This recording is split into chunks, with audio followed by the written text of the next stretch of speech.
वायु पित्तम कफश्चेति त्रयो दोषाः समासतः।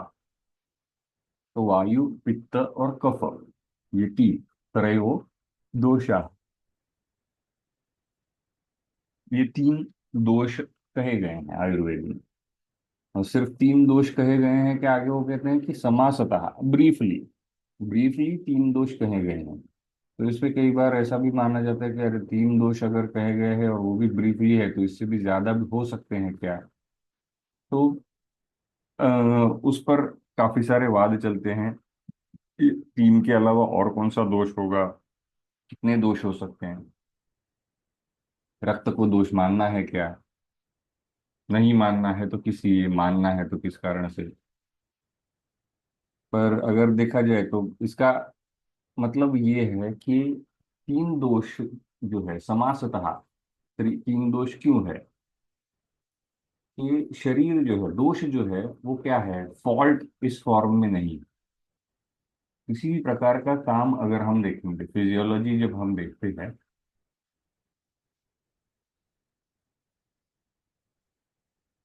तो शरीर की फिजियोलॉजी जो है, उस फिजियोलॉजिकल एक्टिविटीज में जितनी भी एक्टिविटीज चलती हैं, शरीर में जितने भी काम चलते हैं, उन सभी को अगर हम कैटेगराइज करने लगे, ग्रुप करने लगे सिमिलर कामों के हिसाब से, तो वो सारे के सारे तीन ग्रुप्स में बंटते हैं ब्रीफली।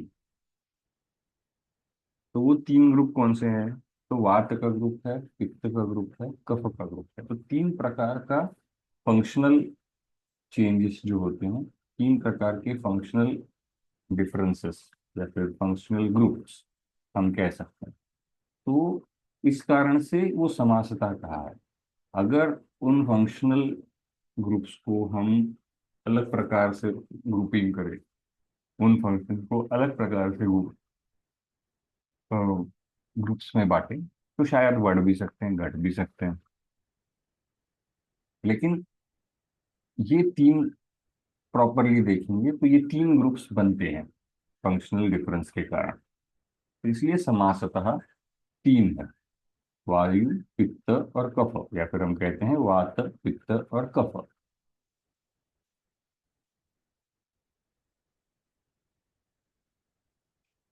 विकृता विकृता देहम घ्नन्ति ते वर्तयन्ति च।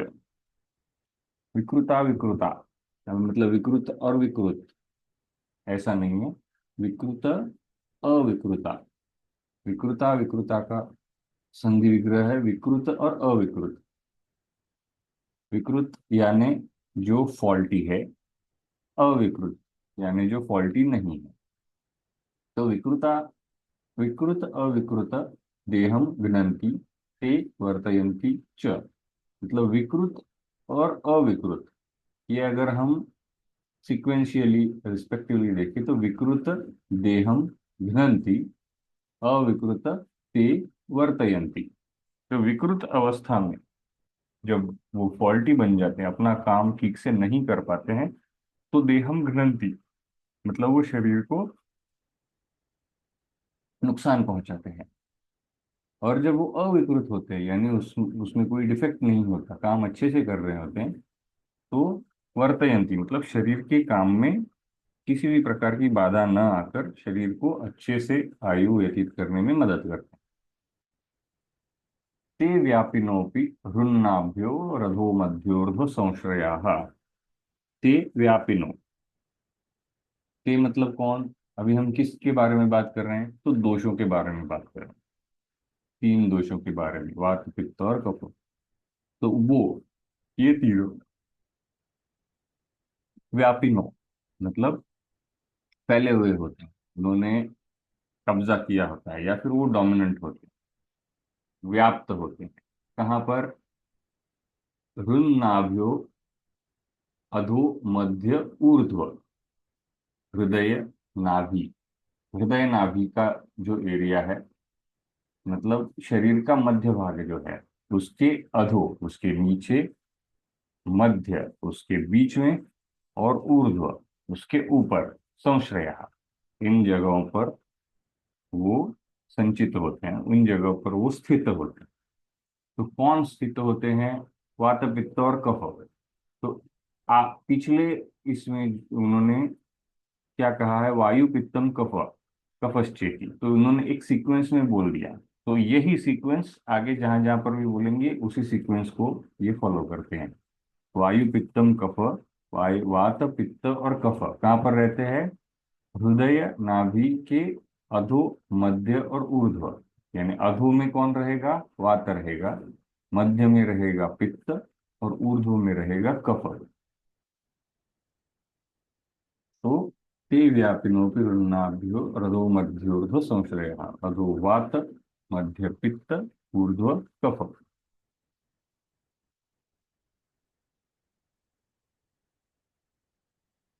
वयोः रात्रिभुक्तानां तेऽन्त मध्यादिगा क्रमात्।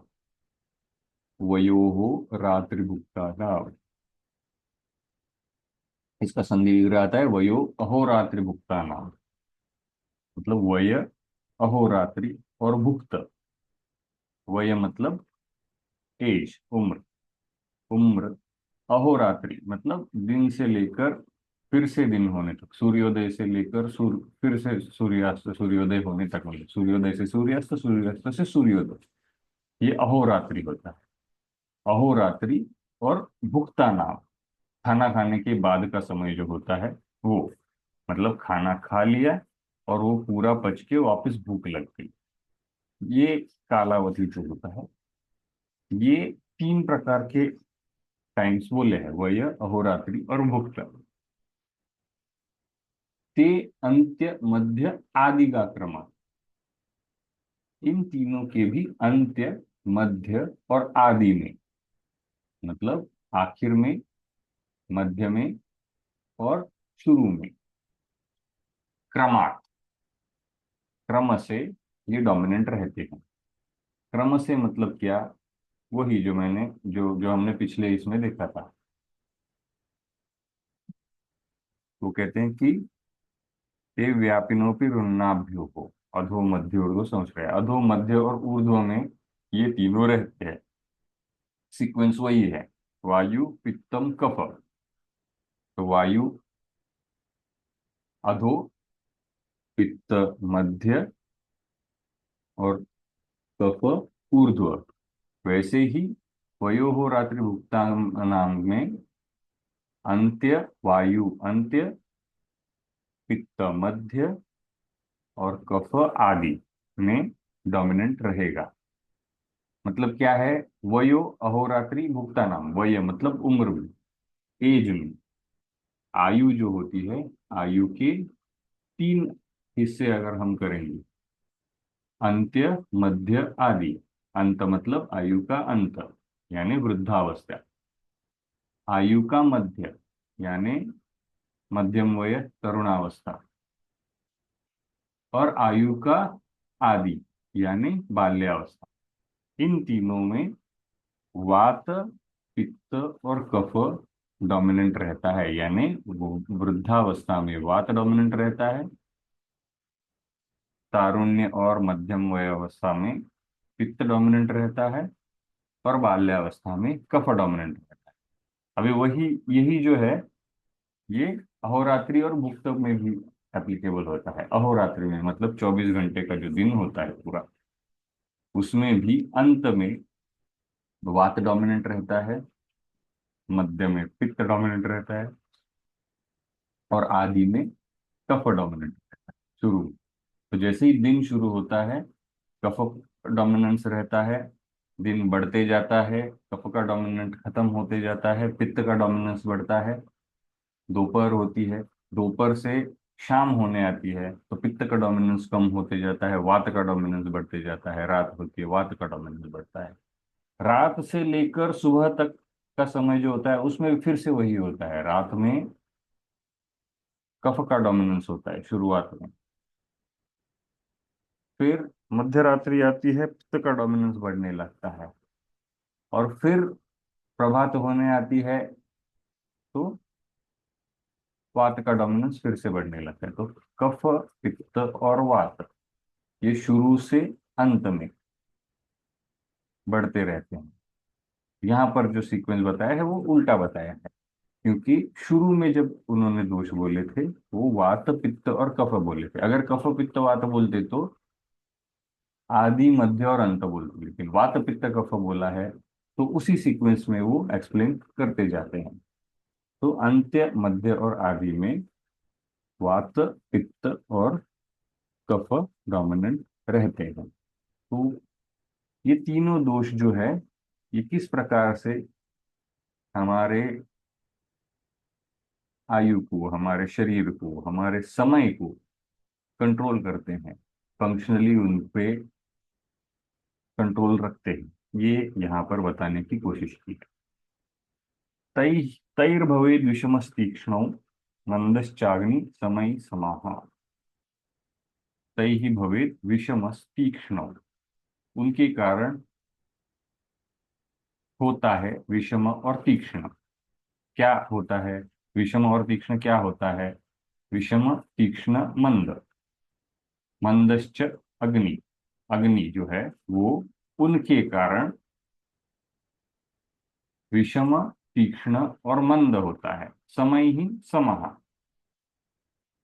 इसका अर्थ क्या है? तो तय ही भवेत, उनके कारण, मतलब तीनों दोषों के कारण, वात पित्त और कफ के कारण भवेत होता है विषम तीक्ष्ण मंद। मतलब वात का प्रभाव जब अग्नि पर होता है, मंदश्च अग्नि, विषम तीक्ष्ण मंदः च अग्नि, अग्नि जो है वो वात के प्रभाव के कारण विषम होता है, पित्त के प्रभाव के कारण तीक्ष्ण होता है, और कफ के प्रभाव के कारण मंद होता है।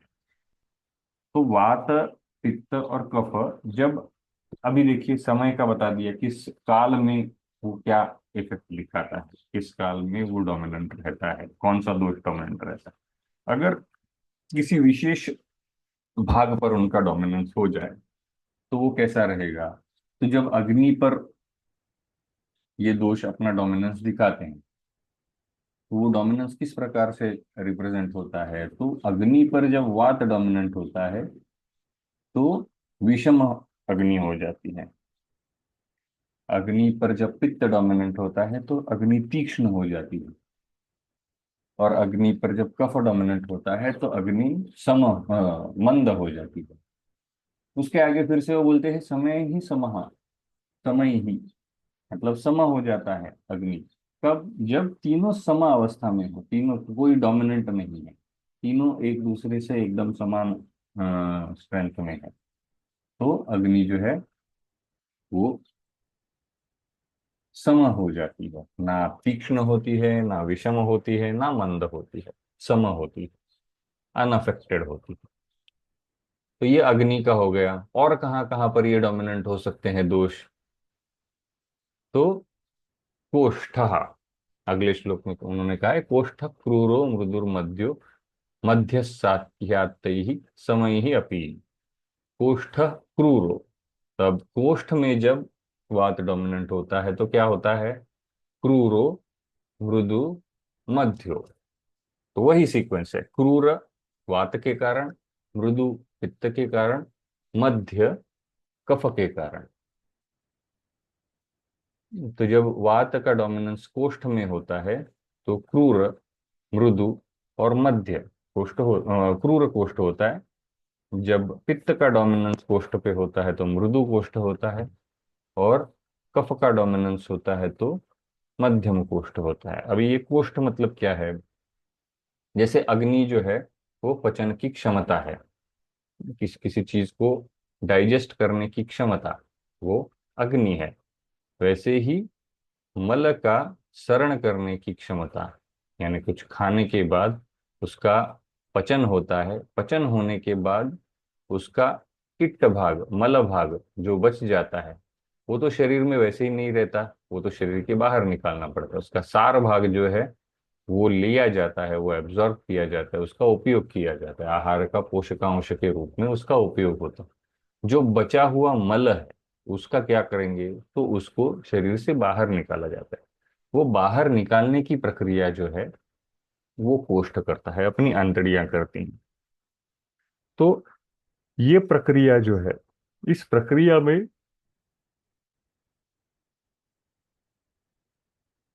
अगर कोई दोष अपना डोमिनेंस दिखा दे, अपना प्रभाव दिखा दे, तो क्या होता है? अगर वात अपना प्रभाव दिखा दे तो कोष्ठ जो है वो हम कहते हैं कि क्रूर है। यानी क्रूर कोष्ठ का अर्थ क्या है? तो मल जो है, बना हुआ मल इतना अच्छे से, इतनी आसानी से पास नहीं होता कोष्ठ से, यानी अंत्र से, अपनी अंतड़ियों से इतनी आसानी से वो आगे जाकर, मतलब आप आगे मूव नहीं होता। और आगे मूव भी हो जाए तो धीरे धीरे होगा और बड़ी मुश्किल से वो एक्सपेल होगा। तो उसे कहते हैं क्रूर कोष्ठ। मृदु कोष्ठ यानी एकदम आसानी से तुरंत जल्दी जल्दी मूवमेंट होके मल जो है वो बाहर निकल जाएगा। ये कब होता है? जब पित्त प्राधान्य है, जब पित्त अपना प्रभाव कोष्ठ पे दिखा रहा है। तो पित्त के कारण ये अंत्र की मूवमेंट जो है वो तेजी से होने लगती है और जल्दी जल्दी मल जो है वो एक्सक्रीट हो जाता है। जब कफ का डोमिनेंस होता है तो मध्य, मध्य मतलब ना तो क्रूर होगा ना मृदु होगा, यानी ना तो बहुत तेज मूवमेंट होगी और ना ही एकदम स्लो मूवमेंट होगी, मध्यम मूवमेंट होगी, तो मध्य कोष्ठ कहते हैं। और फिर आगे कहते हैं स्यात् तैहि समैहि अपि। जब तीनों दोष समावस्था में होते हैं, तो जैसे पिछले श्लोक में कहा कि समय ही समहा, क्या? अग्नि, अग्नि समय ही समहा, अग्नि जब तीनों दोष सम अवस्था में होते हैं तो अग्नि भी सम रहती है। वैसे ही यहाँ पर कहा है कि कोष्ठ में जब दोष सम अवस्था में होते हैं, तीनों दोष सम अवस्था में होते हैं, कोई डोमिनेंट नहीं है, सब एक जैसे बल वाले हैं, तो कोष्ठ जो है वो सम रहता है। और कहाँ पर उनका डोमिनेंस देखने को मिलता है? शुक्रार्तवस्थैः जन्मादौ विषेणैव विषक्रमैः तैश्च तिस्र प्रकृतयो हीनमध्योत्तमा पृथक् समधातु समस्तासु श्रेष्ठा निंदा द्विदोषजा। तो ये एक कंसेप्ट है कि शरीर जो है जब बनता है, कब बनता है? गर्भावस्था बनने से पहले शुक्र और आर्तव, इन दोनों का कॉम्बिनेशन होता है, दोनों मिलते हैं जन्म के पहले। शुक्रार्तवस्थ ही जन्मादौ विषेणेव विषक्रम, शुक्रार्तवस्थ, शुक्र और आर्तव में स्थित, क्या स्थित क्या है? दोष है, वो यही वात पित्त और कफ, ये तीनों दोष शुक्र आर्तवस्थ ही, शुक्र और आर्तव का कॉम्बिनेशन होने के बाद जो जाइगोट बनता है, एम्ब्रियो बनता है, उस स्थिति में ये तीनों में से जो भी दोष प्रधान होता है, तो उस अवस्था में जो वो अवस्था जो है उसे प्रकृति कहा जाता है। प्रकृति क्यों कहा जाता है? क्योंकि दोष जो है, जब भी, मतलब दोष उनको मेनली दोष इसलिए कहा जाता है क्योंकि वो दूषित करने का काम करते हैं। भले वो फंक्शनल पार्ट जो है शरीर का वो कंट्रोल करते हो, लेकिन उनका मेन ये जो होता है इम्बैलेंस जैसे ही हो जाए, जैसे तिपैया है, तीन पहिए होते हैं, उस पर बैठ तभी सकते हैं जब तीनों के तीनों समान हो, कोई हिलता नहीं है, सब तीनों की हाइट एक जैसी है, स्टेबल है, तभी वो बिना हिले रह सकता है। जैसे ही ये तीन में से एक का भी बैलेंस गया तो तिपैया गिर जाती है, कोई बैठ नहीं सकता उस पर, जो बैठा है वो गिर जाएगा। वैसे ही ये तीन दोष जो है वो एक विशेष स्टेज में स्टेबल रहते हैं, ऐसे स्टेबल रहते हैं कि जीवन व्यतीत हो सकता है। तो ऐसा आवश्यक नहीं है कि जैसे स्टूल में तीनों एक ही हाइट में हैं तभी उसके ऊपर लकड़ी लगाकर बैठ सकते हैं, ऐसा आवश्यक नहीं होता यहाँ पर। तीनों दोष एक विशेष स्टेज में स्टेबल हो जाते हैं, ऐसे स्टेबल होते हैं जिससे अपना जीवन चक्र चलता रहे। और ये स्टेबिलिटी जो है वो जीवन भर मेंटेन होती है। जैसे ही ये स्टेबिलिटी बिगड़ जाती है तो हम कह सकते हैं कि उस शरीर का अंत आ गया हो। तो तीनों एक मात्रा में, एक जैसी मात्रा में ना होने के बावजूद भी एक दूसरे का विरोध ना करते हो, ऐसी स्टेज जो है उसे कहते हैं प्रकृति। और ये कब होती है? शुक्र आर्तव का जैसे जब मिलन होता है, शरीर बनने की जब शुरुआत होती है, उस समय, उस समय ये तीनों दोष जो है वो स्टेबल होके शरीर को बनाते हैं, शरीर की निर्मित करते हैं। तो उस अवस्था में जो दोष डोमिनेंट रहता है, जो दोष प्रधान रूप में रहता है, उस दोष को, उस दोष के नाम से उस देह की प्रकृति मानी जाती है। इसलिए यहां पर उन्होंने बोला है तई ही च तिस्र प्रकृतयो, उन तीनों को, मतलब इन तीन दोषों के कारण, तीन दोषों के प्राधान्य के कारण तीन तरह की प्रकृतियां बनती है। दो कौन सी है? वात प्रकृति, वात प्रधान देह है। पित्त प्रधान देह प्रकृति है। कफ प्रधान प्रकृति। तो ये तीन प्रकार की प्रकृतियां कही है। तो उसके पहले उन्होंने क्या बोला? विषेण व विषकृमि ही। जैसे विष में, विष की कृमियां जो है वो विष में भी जीवित रह पाती है। विष, अभी कुछ ये जो है कृमि, अभी कृमि हम कहेंगे तो सिर्फ वर्म्स ऐसे नहीं कह सकते, वर्म्स भी कह सकते हैं, या फिर कोई माइक्रो ऑर्गेनिज्म, कुछ ऐसे भी होते हैं जो जहर में भी पलते हैं, जहर में भी बढ़ते हैं। तो वो कैसे बढ़ते हैं? क्योंकि वो उनका प्रकृति है, उनको वो उसी में उनका जीवन होता है, उसी में उनका जीवन यापन होता है वो। अब ये जो है विष का वातावरण जो है वो उनके लिए फलदायी होता है, बलदायी होता है। उसी प्रकार से दोष जो है ये भले ही दोष है, दूषित करने वाले हैं, फिर भी उसमें शरीर जो है वो पलता है। विष है तो विष तो मारने वाला है। कोई अगर विष का प्राशन कर ले, विष का सेवन कर ले, तो जीवित कैसे रहेगा? मर ही जाएगा। फिर भी ये कृमि जो है, ये माइक्रोब्स जो है वो उस विष में जीवित रहते हैं, उस विष के आधार से ही पलते बढ़ते हैं। उसी प्रकार से दोष जो है वो भले विकृति पैदा करते हों, दूषित करते हों, लेकिन उन्हीं के आधार से, उन्हीं का, उन्हीं की सहायता लेकर शरीर जो है वो स्थिर होते जाता है। जैसे विष में विष की कृमि बढ़ती है, वैसे ही दोष के साथ शरीर बनता जाता है। तो ऐसा जो शरीर बनता है उसमें डोमिनेंस दोष के कारण वात की प्रकृति, पित्त की प्रकृति, कफ की प्रकृति बनती है। तो ये कैसे होती है? हीन, मध्य, उत्तम पृथक। इनको अगर क्लासिफाई करेंगे कि हाँ इसमें से अच्छी कौन सी है, मध्यम कौन सी है, बुरी कौन सी है, तो हीन, मध्यम, मध्य, उत्तम। पहला वाला हीन है, दूसरा वाला मध्यम है, और तीसरा वाला उत्तम है। पहला कौन सा है? वात, पित्त, वायु, पित्तम, कफ, सेम सीक्वेंस। तो वात जो है, वात के कारण बनने वाली प्रकृति जो है वो हीन है। पित्त के कारण बनने वाली प्रकृति जो है वो मध्य है। कफ के कारण बनने वाली प्रकृति जो है वो उत्तम है।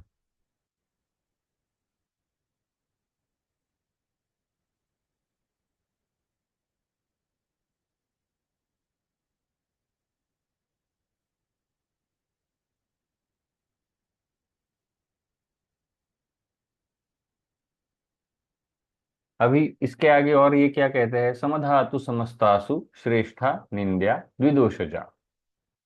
समधातु, समधातु मतलब क्या है, ये तीनों ही चीजें अभी शरीर को बनाने में उनका रोल है, मेन रोल है। इस कारण से यहाँ पर उन्हें धातु बोला है, बाकी सब जगह पर तो दोष बोलते हैं। धातु का अर्थ क्या है, जो बिल्डिंग ब्लॉक होता है, जो मेन स्ट्रक्चरल बेस होता है, वो है धातु। तो शुक्र और तव का मिलन होने के बाद जब शरीर बन रहा है, तो वो धातु रूप में काम कर रहे हैं, शरीर को बनाने का काम कर रहे हैं।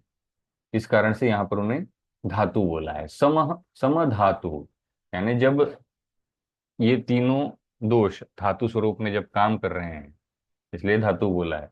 ये तीनों जब सम होते हैं, सम अवस्था में होते हैं, तो पीछे भी देखा, कोष्ठ में सम भी बोला उन्होंने, तीनों का डोमिनेंस बोला, फिर सम बोला। अग्नि में तीनों का डोमिनेंस बोला, फिर सम बोला। तो यहाँ पर भी तीनों का डोमिनेंस बोल के कहते हैं कि धातु, यानी तीनों दोष जो है अभी धातु रूप में काम कर रहे हैं, तो धातु, ये तीनों धातु जब सम अवस्था में होते हैं, तो समस्तासु श्रेष्ठा निंद्या, श्रेष्ठ और निंद्य होते हैं। अभी सम सम अवस्था में अभी तीनों है, तीनों में से एक कोई डोमिनेंट है, तो जब डोमिनेंट है तो वात प्रधान, पित्त प्रधान, कफ प्रधान प्रकृति हो गई। तो वात प्रधान हीन है, पित्त प्रधान मध्यम है, और कफ प्रधान उत्तम है। उनमें भी अगर तीनों के तीनों दोष अगर सम अवस्था में हो, तो वो श्रेष्ठ है, सबसे अच्छी प्रकृति है। और अगर तीनों में से कोई दो दोष जो है वो ज्यादा डोमिनेंट है, एक कम डोमिनेंट है, यानी द्विदोष जो प्रकृति कहते हैं, तो वो निंद्य है, वो सबसे बुरी है। तीन दोषों में से सिंगल सिंगल दोष तो डोमिनेंट रहेगा, तो वो हीन, मध्य और उत्तम कहा है। तीनों दोष एक जैसे डोमिनेंट हो, एक जैसे, एक समान हो, तो वो श्रेष्ठ प्रकृति है। और तीन में से दो दो प्रकृति, दो दो दोष जो है वो डोमिनेंट हो, और एक अल्प बल हो, तो ऐसी द्विदोषज प्रकृतियों को निंद्य कहा है। वो निंद्य प्रकृतियां,